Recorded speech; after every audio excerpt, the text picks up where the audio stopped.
Patil, BKP मराठीमध्ये आपलं सर्वांचं स्वागत। आज नवीन दिवस, नवीन विषय, नवीन दिवसाची नवीन अशी चर्चा। आज चर्चा घेऊन आलोय म्हणजे महाराष्ट्रामध्ये नेमकं चाललंय काय, रोज किती खून होत आहेत त्याचं काय गणित लागना। म्हणजे रोज महाराष्ट्रामध्ये जवळपास 300-400 खून होतात का काय अशी परिस्थिती आहे।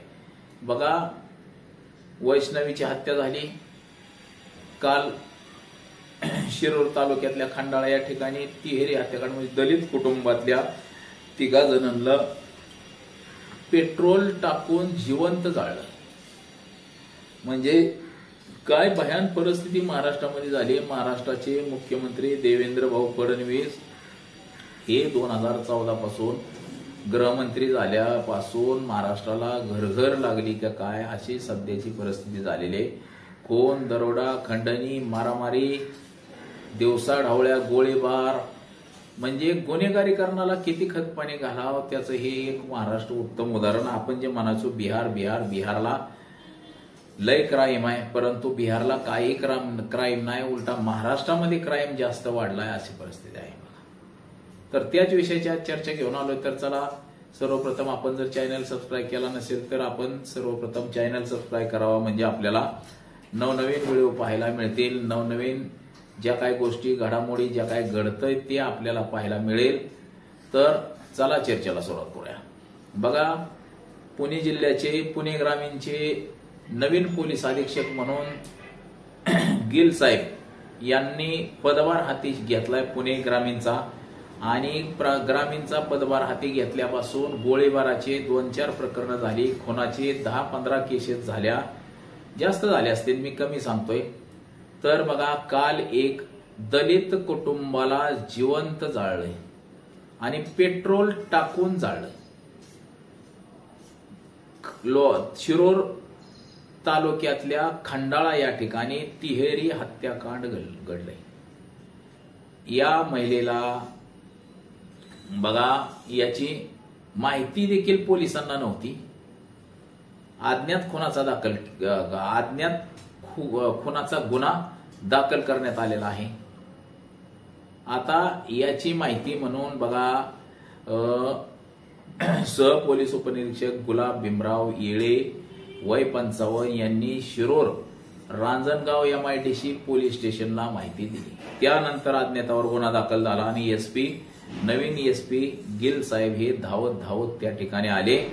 त्यानंतर DYSP आले, ऍडिशनल एसपी आले, सगळ्यांनी पाहणी केली। तो मृतदेह ह्याला दवाखान्याला पाठवला चेक करायला, त्याचं काय झालं कसं झालं पोस्टमार्टमसाठी पाठवण्यात आला। पण ह्या घटना का घडतायत? गुन्हेगारांना कसलाच जरब नाही, गुन्हेगारांना काहीच, म्हणजे गुन्हेगारांना हे नाही का, अजिबातच भीती नाही कसलीच। म्हणजे किती भयानक परिस्थिती आहे, किती भयानक आहे हे सगळं। बघा, शिरूर तालुक्यातल्या खंडाळा या ठिकाणी एका महिलेसह 2 बालकांना जीव मारलं, जिवंत जाळलं आणि त्याचे पुरावे नष्ट करण्याचा प्रयत्न केला। पुरावे नष्ट करण्यासाठी पेट्रोल टाकून अक्षरशः पेटवून दिलं, त्यांना मायताची हेळसांड केली। या महिलेच्या हातावरती जय भीम असं कोरलेलं होतं, म्हणजे ही दलित समाजाची महिला आणि कट्टर बौद्धवादी होती, त्यामुळंच तिनं जय भीम असं हातावरती लिहिलेलं होतं। परंतु शेवटी गुन्हा हा गुन्हा असतो। तिला कुणी मारलं, काय मारलं याचा अजून सखोल तपास असा हा पोलिसांना लागला नाही। साधारण महिला ही 25 ते 30 वयोगटातली आहे आणि हिची जी मुलं आहेत 2, एक 3 ते 4 वर्षाचा आहे आणि एक 1 ते 2 वर्षाचा आहे। बघा किती भयानक कृत्य। असं कृत्य ऐकलं तरी अंगावरती शहारे उभे राहतात, काटे उभे राहतात आणि असं वाटतं की बाबा काय आपण कुठल्या देशात वावरतोय, आपण कुठं वावरतोय, ही काय परिस्थिती चालली देशामध्ये असं आपल्याला वाटतं। आता सदर घटनेचा बघा तपास, आता या ठिकाणी बघा पोलीस उपविभागीय अधिकारी प्रशांत ढोले आले होते, अंगोली पथक आलं होतं, श्वान पथक आणलं होतं पोलिसांनी। येता हे मृतदेह तिकडे पाठवले। आता त्यानंतर बघा अज्ञातावरती गुन्हा दाखल केला आणि पोलीस निरीक्षक महादेव वाघमोडे हे या घटनेचा तपास करत आहे. आता हे मारेकरी गावतील का हा देखील महत्वाचा प्रश्न आहे. पोलीस किती गांभीर्याने ही घटना घेतील. एकतर जातीवाद हा सगळ्या गोष्टीत पसरलेला आहे. अगदी नोकरदारापर्यंत जातीवाद आलाय. नोकरीत असलेला माणूस सुद्धा एखाद्या विशिष्ट जातीचा माणूस असेल तर तपास करायला तो मागे पुढे पाहतो. म्हणजे सगळीकडेच त्या व्यक्तीचं काम करायचं असेल तरी त्याला मागे पुढे बघितलं जातं. मग आता त्यातून असं काय घडू नये या वाघमोडे साहेबांनी व्यवस्थित तपास करावा आणि जो ह्याच्यात कुणी गुन्हेगार असेल त्या गुन्हेगारापर्यंत पोहोचून त्या गुन्हेगाराला शिक्षा होईल, मरेपर्यंत फाशीची शिक्षा होईल अशी शिक्षा ठोठावेपर्यंत त्या गोष्टीचा पाठपुरावा पोलीस प्रशासनानं करावा.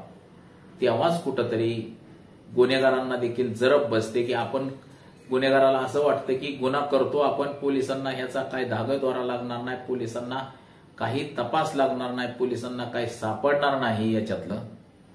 परंतु पोलिसांपुढे चॅलेंजिंग असतं. तर पोलिसांनी या गोष्टीचा तपास करून या गुन्हेगारांना फासावर लटकवेपर्यंत तपास सुरू ठेवला पाहिजे आणि प्रयत्न केले पाहिजे. आता याच्या पुढचं देखील आपण व्हिडिओ बनवणार.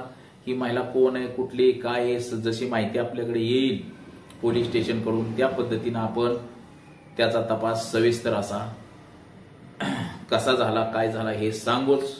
तर आजपर्यंत एवढं. कॅमेरामन अनिकेत सर, मी भीमराव कडाळे पाटील, BKP मराठी, इंदापूर, पुणे.